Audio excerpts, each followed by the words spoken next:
Bienvenue dans cette nouvelle vidéo, dans ce nouveau slow et cozy vlog. Aujourd'hui, le focus va être au niveau des livres et on va venir terminer mes 2 lectures en cours, plus lire la dernière lecture qui se trouve dans ma palle du mois de mai parce qu'on est déjà le 28 mai. Et en comptant toute la journée d'aujourd'hui, il me reste 4 jours pour terminer 2 lectures en cours et une lecture qui faisait partie de ma palle. Aujourd'hui, en ce 28 mai, on va focus sur cette lecture-ci qui est La petite boutique de sortilèges de Sarah Beth Durst, qui est le choix de lecture dans The Cozy Book Club, donc mon book club disponible gratuitement en ligne sur Fable. C'est donc un cozy fantasy, c'est une histoire très chaleureuse et toute douce. C'est l'histoire de Kiela, qui est une bibliothécaire introvertie assez solitaire qui va se retrouver sur son île natale et qui va là découvrir le bonheur d'être en communauté, d'avoir des amitiés, d'avoir de l'amour qui fait partie également de sa vie. On est sur un slow burn très très mignon et on est aussi sur du coup une histoire autour des confitures et autour de la nature et ça j'aime énormément. J'ai vraiment eu un coup de cœur dès le début de ce livre avec une petite phrase partagée par Kaz qui est son seul ami au début de l'histoire en tout cas et que j'ai trouvé incroyable et qui est une phrase, je la cherche en même temps, que j'adore et une idée, une pensée que je partage énormément dans la vie et elle se trouve à la page 70 de ce livre et c'est Kaz qui nous dit « ça n'existe pas, les mauvaises herbes », protesta Kaz. C'est un terme cruel inventé par des gens qui considèrent certaines plantes comme indésirables et d'autres comme précieuses, comme si la valeur d'un être vivant dépendait de son utilité pour un autre être vivant, comme si une plante ne pouvait pas avoir de valeur intrinsèque. Et ça c'est vraiment page 70, on est vraiment au début de l'histoire, un coup de cœur et à partir de ce moment-là, je savais que ça allait être une histoire que j'allais vraiment apprécier, je vous la conseille, je vous conseille ce livre aussi qui a un magnifique jaspage vraiment incroyable. De cette lecture, nous sommes à la page 310, nous sommes donc au chapitre 28, il nous reste 100 pages à lire de ce livre-ci et c'est le focus du jour. On va lire ces 100 petites pages. Vous l'avez déjà vu ce matin, j'ai lu quelques pages de ce livre puisque c'est le focus du jour et on va continuer avec ces 100 petites pages. Donc je vais lire un petit peu avant de devoir préparer mon petit déjeuner et d'aller déjeuner et puis je vous partage mes dernières pensées et mes derniers moments avec cette lecture. J'ai vraiment pas hâte de la laisser de côté mais en même temps j'adore m'y plonger et j'adore être dans cette histoire, donc c'est vraiment un bonheur de la lire.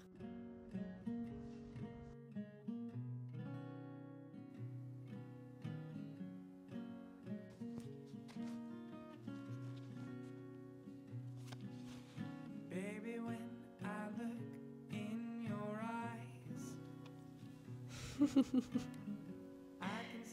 Non mais Kiela, franchement, on est sur un échange entre Laran et Kiela et franchement, elle est très honnête Kiela, mais ça rajoute beaucoup de gaieté, je trouve, de joie et beaucoup d'humour à la lecture en tout cas, donc c'est trop bien.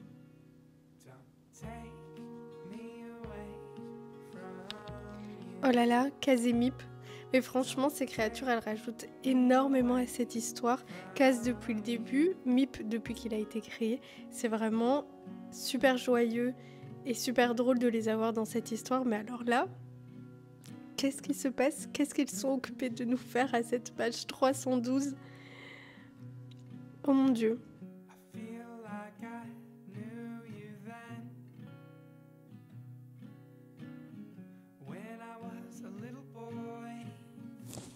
Quoi? Alors déjà, les grilles de l'histoire nous permettent de dénouer de l'histoire, donc ça va. Mais c'est quoi ce rebondissement?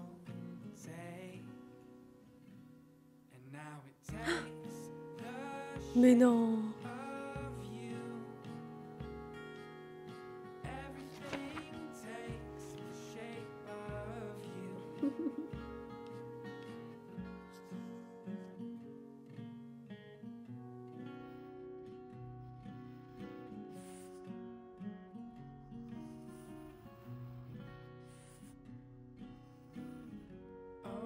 source of love and fear.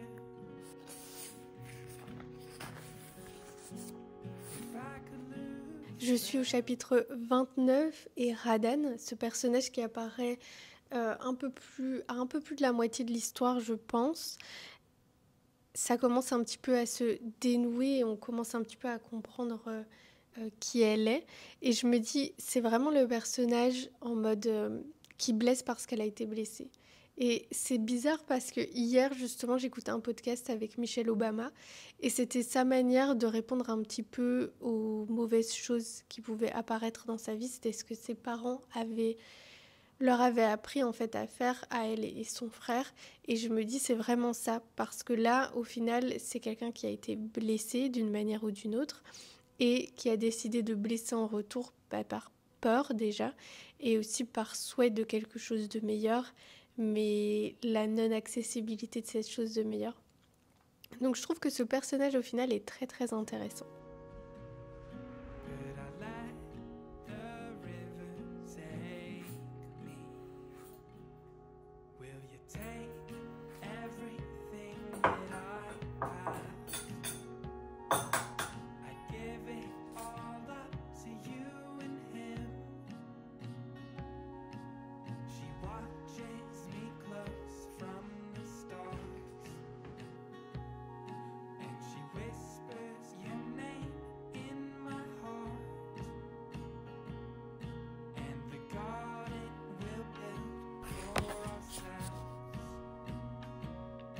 and the kids that will grow where we plant. Je viens de finir ma lecture, j'ai vraiment adoré. C'est vraiment une lecture toute douce, très chaleureuse, très réconfortante. Dans les derniers chapitres, il y a quand même pas mal de mouvements parce qu'on vient un petit peu clôturer toutes les histoires en cours.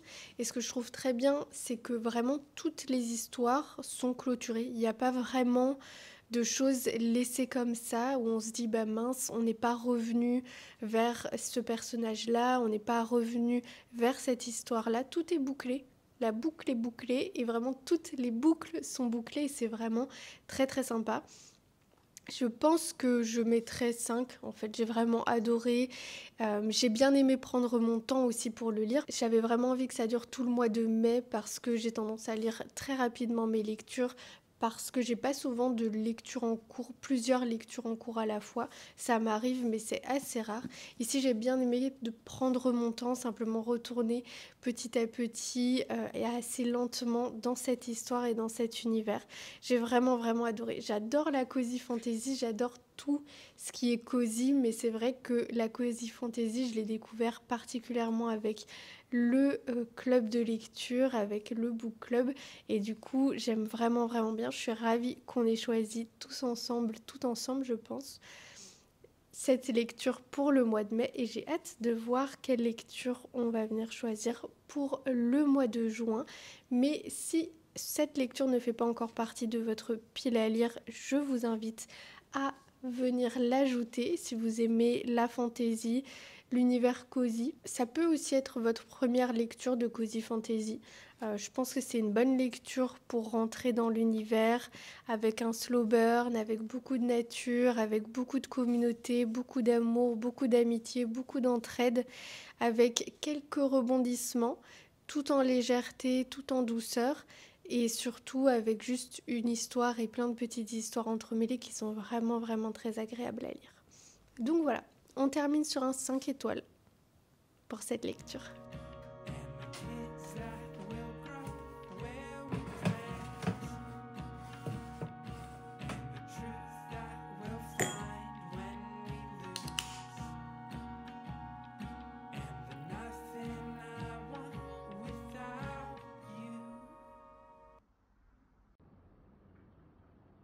Aujourd'hui, on est le 29 mai, on est jeudi 29 mai. En Belgique, c'est un jour férié en tout cas. Donc il fait très calme, c'est très réconfortant, c'est le jour parfait et la configuration parfaite pour lire. Donc je suis trop heureuse. Aujourd'hui, on va venir finir ma dernière lecture en cours qui est Reckless de Elsie Silber, le 4e tome de la série de Chestnut Springs. On est autour de l'histoire de Winter Hamilton, qui est du coup la sœur de Summer Hamilton qu'on découvre et qu'on retrouve dans le premier tome, et Theo Silva, qui est le protégé de Rhett, pareil, du premier tome. On est vraiment sur deux personnages très très intéressants. Winter est sur une quête un petit peu de reconstruire sa vie après avoir eu une vie un petit peu compliquée, un petit peu chaotique, un petit peu triste.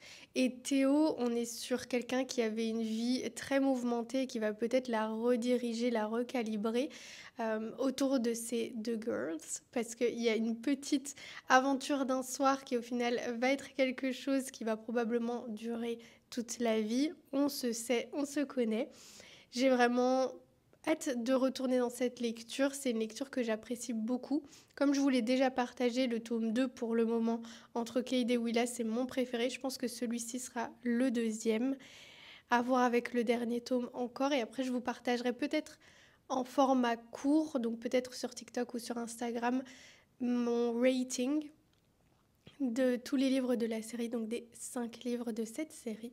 Mais on va pouvoir se mettre à la lecture. Je me suis préparé un petit thé et on va se poser tout simplement.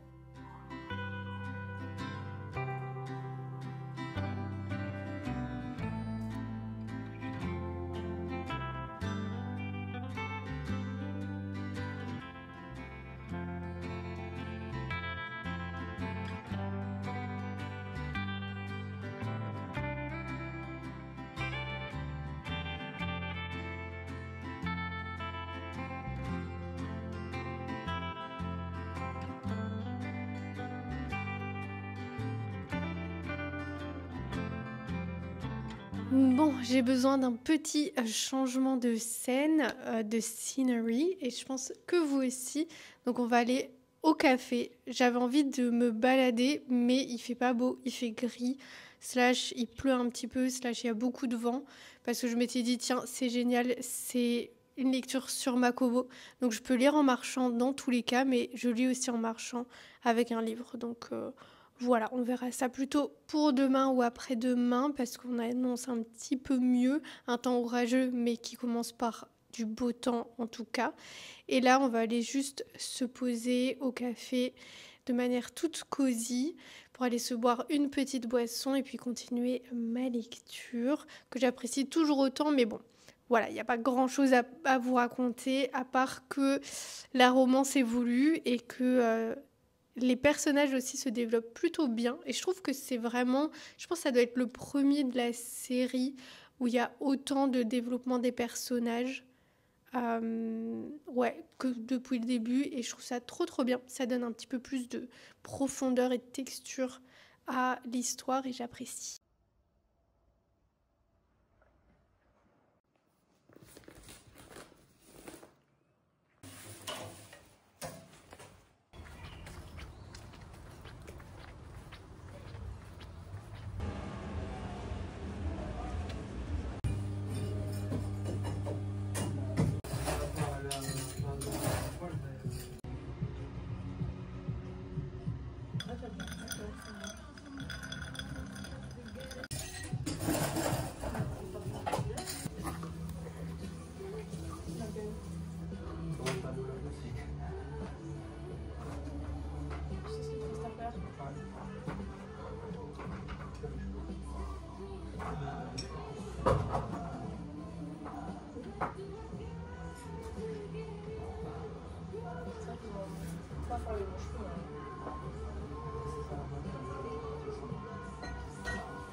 On va du coup se préparer ensemble. On est une nouvelle journée, vous devez vous en douter. Ce matin, j'ai terminé ma lecture de Reckless de Elsie Silver. Comme je l'ai dit, ça va bien être, je pense, la deuxième position pour cette série. Ce livre va être mon deuxième favori ou est mon deuxième favori. J'attends juste de voir avec le dernier tome celui avec Beau et Bailey. J'ai vu qu'il n'était pas dans les favoris et là pour le moment quand même celui entre Cade et Willa, donc le deuxième, et celui entre Theo et Winter, donc le quatrième, ça a l'air d'être les favoris de la majorité des personnes, donc je sais pas trop si ça va changer avec le dernier ou pas. En tout cas je suis trop contente d'avoir découvert cette série, de l'avoir lue. Maintenant, je suis un peu tentée de continuer dans les cowboy romance parce que c'est vraiment un univers que j'apprécie, cette espèce de communauté, cette espèce de famille. C'est vraiment quelque chose de très sympa à lire, je trouve. Et Elsie Silver a une autre série de cowboy romance, même peut-être deux. Donc je pense que je vais voir, mais je vois que celle avec Wild Love, c'est pas forcément à l'unanimité.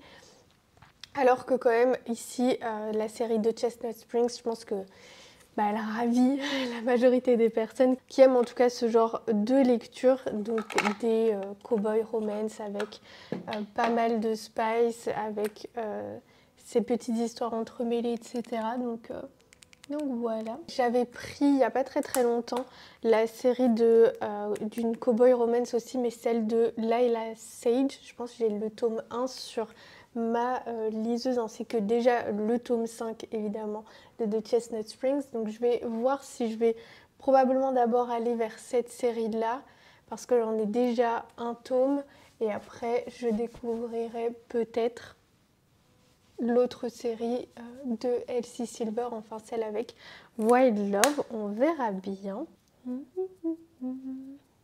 J'utilise les petits produits essence pour le teint qui sont plutôt pas mal. Il y a une odeur, il y a un parfum. Donc, je suis pas très fan des produits avec des parfums, mais c'est pas grave.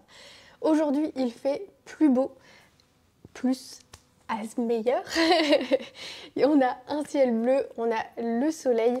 Je pense au fur et à mesure de la journée, ça va s'éclaircir encore et se dégager encore un petit peu plus. Donc je suis très contente. Du coup, on va pouvoir aller faire un petit tour en ville. Je vais prendre ma nouvelle lecture et je pense qu'on va aller se poser au parc au moins pendant quelques instants. Et en même temps, je vous présenterai du coup ma nouvelle lecture, qui est également ma dernière lecture de ma pile à lire de ce mois-ci. Et donc trop contente de terminer cette lecture. Je pense que voilà, je vais pas tout lire aujourd'hui, mais on se retrouvera aussi demain. Parce que demain, j'ai d'autres petites choses à vous montrer. Donc comme ça, on passe un petit peu plus de temps encore ensemble. Aussi, des collections proches, j'ai reçu un petit colis. Donc on m'a pas demandé forcément d'en parler, on m'a d'ailleurs pas du tout demandé d'en parler, mais j'ai un petit peu envie de vous montrer. Ici on a des fiches pour faire de l'origami, je suis trop contente parce qu'il n'y a pas très longtemps j'avais été au musée voir une exposition sur Bouddha et on pouvait aussi faire de l'origami et on pouvait faire des fleurs de lotus et ici on peut faire un petit oiseau et je suis trop contente d'avoir ça parce que c'est trop fun à faire je trouve. Une petite note, trop mignon. Et ensuite les deux livres, donc c'est deux livres du même auteur, donc de Jean-Baptiste Andréa. Je suis trop contente de les découvrir parce que c'est en tout cas celui-ci un livre qui a beaucoup marqué et beaucoup fait parler apparemment et qui a été pas mal apprécié et celui-ci aussi, j'ai hâte de le découvrir. Et il y a un petit tote bag avec tout ça, trop mignon. Très grand aussi et très intéressant, je trouve. Le plus beau destin, c'est d'être libre et ça, la liberté pour moi, c'est vraiment quelque chose de très important. Donc je ne peux que connecter davantage avec cette histoire et probablement du coup les histoires aussi de ces deux livres-là ou de celui-ci en tout cas. Mes essentiels quand je sors, ma gourde, elle est de 1 litre, du coup ça me permet d'être sûre d'avoir bu au moins 1 litre. Ceci, je mets sur mes tatouages et mon visage en particulier. J'ai aussi ça parce que je vais lire au parc, donc je déteste le soleil maintenant. Enfin, franchement, j'aime pas ça. Donc, je prends mon bob. Il vient de Pull&Bear, mais il y a très longtemps.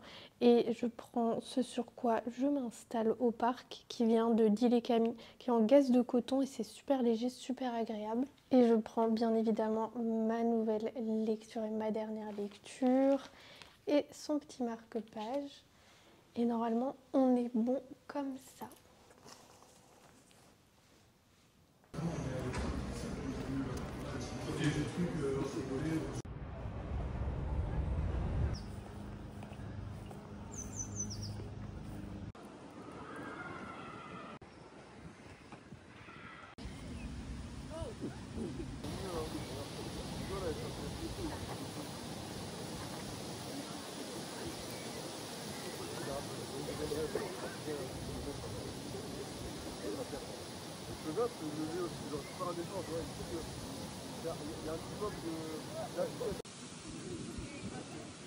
On se retrouve au parc pour lire ma dernière lecture de ce mois-ci, donc de ma pile à lire, et ce n'est autre que Great Big Beautiful Life de Emily Henry. C'est la dernière sortie de Emily Henry en date et c'est le deuxième livre de Emily Henry que je vais lire. C'est pour un book club dans lequel je suis sur Fable, un book club tout autour de la romance, et j'ai très hâte de découvrir cette histoire. On est sur deux types de journalistes qui vont écrire la biographie d'une personne célèbre et se retrouvent sur une île, je pense, un petit peu à l'écart de tout le monde, et ils vont se rendre compte que la vérité d'une histoire, elle dépend souvent de la personne qui la raconte. Et donc je viens de commencer cette lecture, on est à peu près sur une lecture de 400 pages, donc je pense que je vais lire la moitié aujourd'hui et l'autre moitié demain. Il y a un petit peu de vent, mais j'espère que vous m'entendez. Là, je parle juste au moment où ça s'est calmé, donc je suis trop contente.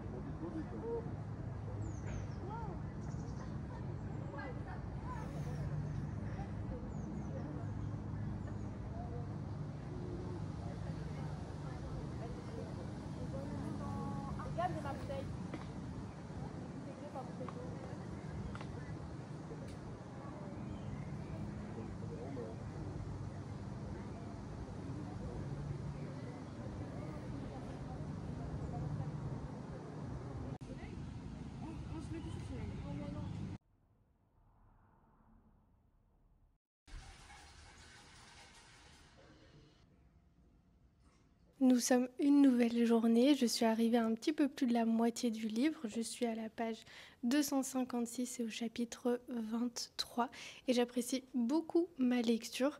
On est sur le point of view de la FMC, je pense que c'est toujours le cas avec les livres de Emily Henry, en tout cas j'en ai lu que 2 où on a un seul point of view et c'est celui de la FMC. Dans les autres romances que j'ai l'habitude de lire, c'est plutôt un dual point of view, donc on a la FMC et le MMC, et du coup ici on n'a qu'un seul point of view, c'est celui du personnage féminin ou de la personnage femme, et c'est très sympa. On est du coup sur 2 journalistes qui sont en compétition pendant un mois, en compétition plutôt en audition pendant un mois avec une célébrité qui s'était cachée, qui était un petit peu partie de la scène, pour écrire peut-être sa biographie. Et c'est très intéressant. Le livre, il est entremêlé de moments où c'est juste l'histoire de Margaret qui est racontée, avec ce qu'on disait de l'histoire plutôt dans les headlines, et puis ce qu'elle dit de son histoire. Et je trouve que cette interview entremêlée avec l'histoire de la FMC et du MMC, c'est très intéressant parce que ça permet de tailler les deux ensemble et de pouvoir faire avancer l'esprit, les pensées et l'histoire de la personnage principale, donc de la FMC. Donc c'est vraiment trop intéressant. J'aime vraiment beaucoup cette lecture. J'ai eu un peu de mal à la laisser hier soir pour aller dormir et dès que je me suis réveillée préparée ce matin, je l'ai reprise et j'aime vraiment, j'ai envie de continuer, j'ai envie de voir ce qui va se passer. Elle est trop bien. Et voilà, donc aujourd'hui on va finir cette lecture, entre autres petites choses, et on va passer juste une petite dernière journée ensemble, slow et cosy.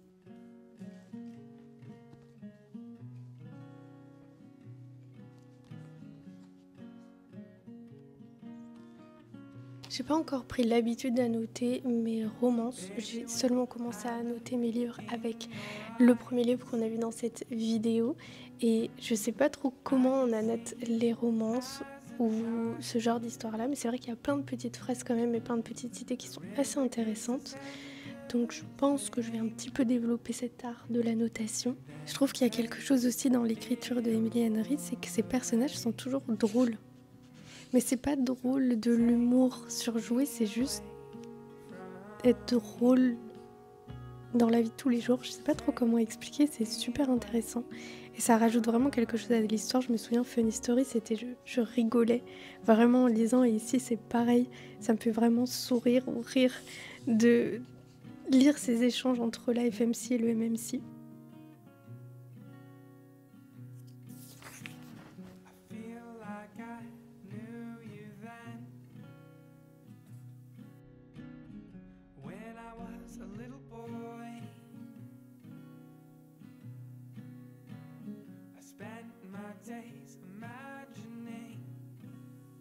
Je fais une petite pause dans ma lecture, je suis à la page 300, il me reste 110 pages, quelque chose comme ça, j'adore toujours autant, c'est vraiment difficile d'arrêter la lecture pour faire d'autres activités, mais ici on va en brocante, donc franchement je peux pas refuser, clairement pas.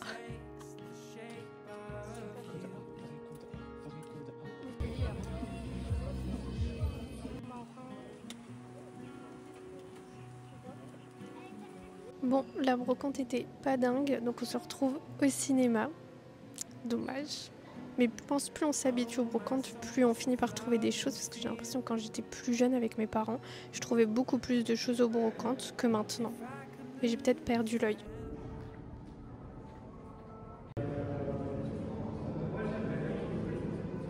J'ai terminé Great Big Beautiful Life hier, proche de minuit, mais j'avais vraiment pas envie de m'arrêter, j'avais envie de connaître la fin. Il y a quand même pas mal de petits rebondissements, une forme de petit mystère, donc je trouve que c'est trop intéressant. Il y a un bon développement des caractères, ou en tout cas de la personnage principale, et j'ai vraiment adoré. J'ai mis 5 étoiles, j'ai vraiment adoré, je trouvais qu'il était amusant, je trouvais qu'il était très vrai. J'ai beaucoup aimé qu'il soit autour de l'amour. Moi, vous savez peut-être ou pas, mais j'adore quand on parle de l'amour, c'est vraiment un de mes sujets préférés. Et je trouve que cet entremêlement avec l'histoire de Margaret est encore plus intéressant. En plus, il y avait une forme de, c'est ça, une forme de quête, et je trouve que on s'en doute un petit peu au fur et à mesure de l'histoire qu'il y a un petit peu plus de choses que ce qu'on nous dit. Donc que petite Margaret nous dit pas exactement toute la vérité, et les personnages aussi, la FMC et le MMC s'en rendent compte. Donc je trouve ça trop bien. Franchement, j'ai adoré, je vous le recommande. Il est sorti il y a pas très longtemps, je pense que c'était une sortie du mois de mai justement. Donc il est disponible que en VO, que en anglais. Une fois qu'il sera traduit, si vous lisez pas en anglais, n'hésitez pas à le prendre. Franchement, il était trop bien. Si vous lisez en anglais, je vous le recommande. C'est une chouette lecture pour cette période de l'année aussi, le printemps et l'été qui va arriver. Et voilà, si vous avez d'autres lectures de Emily Henry que vous avez appréciées autres que celle-ci et que Funny Story, n'hésitez pas à me le dire aussi parce que je commence vraiment à apprécier cet auteur. Je trouve ça trop chouette. Donc voilà, on a terminé de lire mes lectures en cours et on a terminé ma palle du mois de mai. J'ai lu 6 livres ce mois-ci. Ça devient un petit peu près ma constante pour le moment. Donc j'apprécie pas mal. Et là, on est le 1er juin, on débute un nouveau mois. Je vais me constituer une petite palle. Alors vous savez que j'ai pas vraiment de palle forcément en format papier ou même sur ma liseuse, mais je me prends mes lectures dans ma petite liste que j'ai sur Fable. Je vais regarder ce qui m'attire pour le moment. Je pense que j'ai un petit peu envie de terminer les séries que j'ai en cours, qui sont pas forcément terminées, mais au moins lire jusqu'au dernier tome. Donc peut-être qu'on va faire un focus là-dessus, si c'est dans l'ambiance printemps-été. Parce que c'est vrai que si c'est dans l'ambiance un petit peu plus automnale, je laisse ça à l'automne et à l'hiver. Donc voilà. Est-ce qu'on se quitte comme ça ici ? Je vous fais des bisous. Je vous dis à très vite dans une prochaine vidéo. N'hésitez pas à liker, à partager, à commenter. Et voilà. Bisous